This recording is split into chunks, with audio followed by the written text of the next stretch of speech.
So today we are going to answer a commonly asked question that we receive quite often, which is around the topic of multiple policies and does it make sense?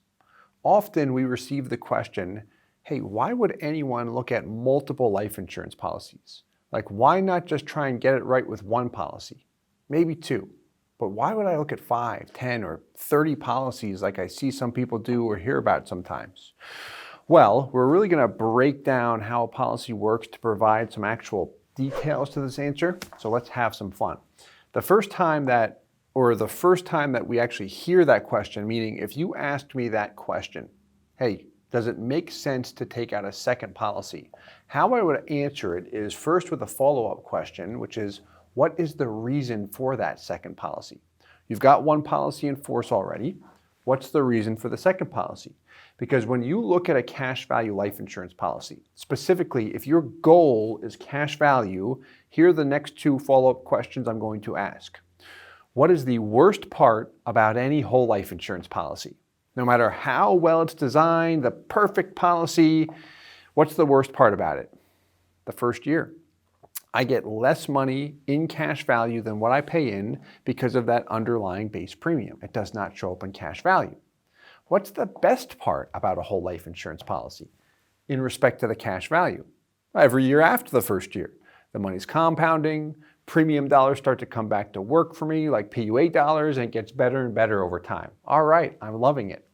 So if I have a policy that is 5 years old, for example, and I have the ability to add more money into that existing policy or open up a new one, from a pure financial interest standpoint, which option is going to yield me better results?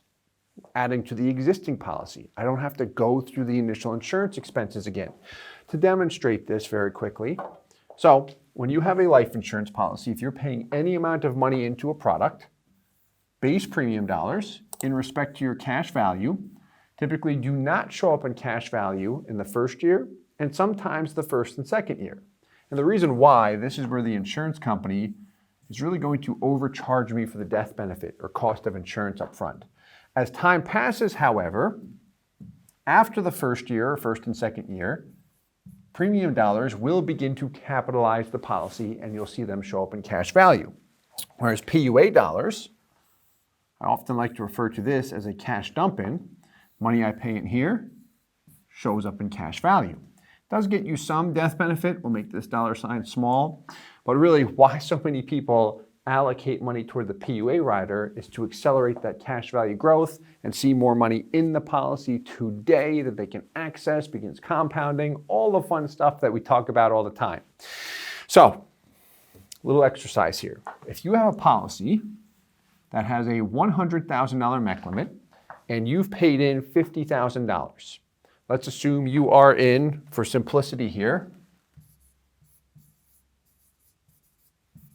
year 5 of the policy. So you paid in $50,000 in year 5, $100,000 MEC limit. So you have room to add another $50,000 in.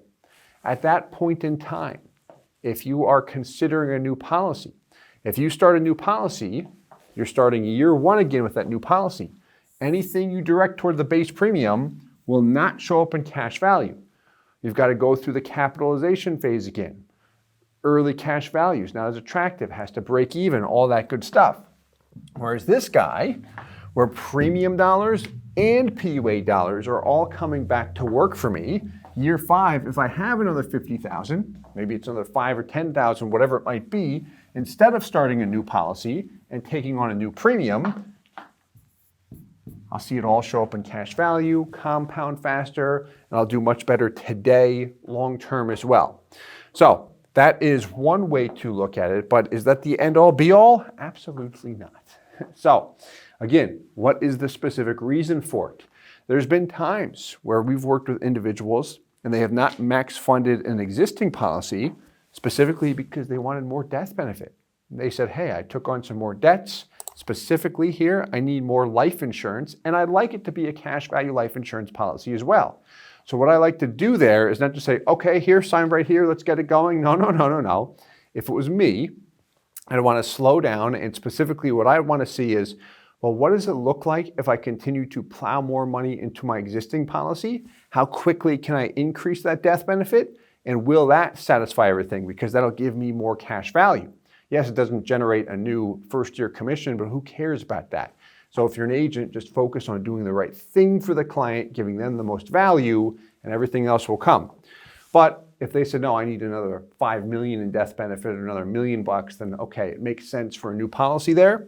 Maybe it's more mech space. Maybe it's because of the 7702 change. I want to lock in the guaranteed rate at 4%. I'd like to max out my ability now, whatever it might be. Like, what is the specific reason for it? And then measure the pros and cons. So yes, it is additional work, but it doesn't matter. It's someone's money going into the policy. We want to make sure it is properly designed, everything's set up right.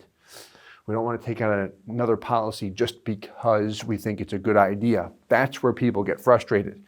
Maximize the existing policy first. So remember this, a new policy, you'll always take on new expenses and you'll have that negative hit on your money right off the bat. Whereas if you have an existing policy with the ability to add more funds, that will give you more money today and long-term as well, especially if you're over those expenses already. So a way I like to look at it really here is, okay, if I have an existing policy, is that maxed out first? Have I maximized it? If not, and I'm considering a new policy, I would want to see firsthand what it looks like if I maximize the existing policy first and then eventually take out a new one or never do, or if I keep going with my current path with the existing policy that's not maximized, take out a new one on top of it, what's the internal rate of return look like? What's the actual cash value growth? Could it have been better? Like, these are the questions that people have with their policies. They want to maximize it, not just blindly go into something.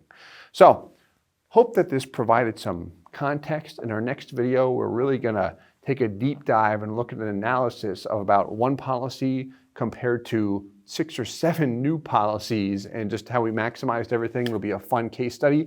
If you did enjoy this, please hit the like button, subscribe for more, and we'll talk to you soon. Thanks so much. Hey guys, Steve Parisi here. If you enjoyed the content you just saw, please subscribe, like, and hit the notification bell for future videos. If you'd like more information or to see some custom policies for yourself, feel free to call or email our offices at the contact information below.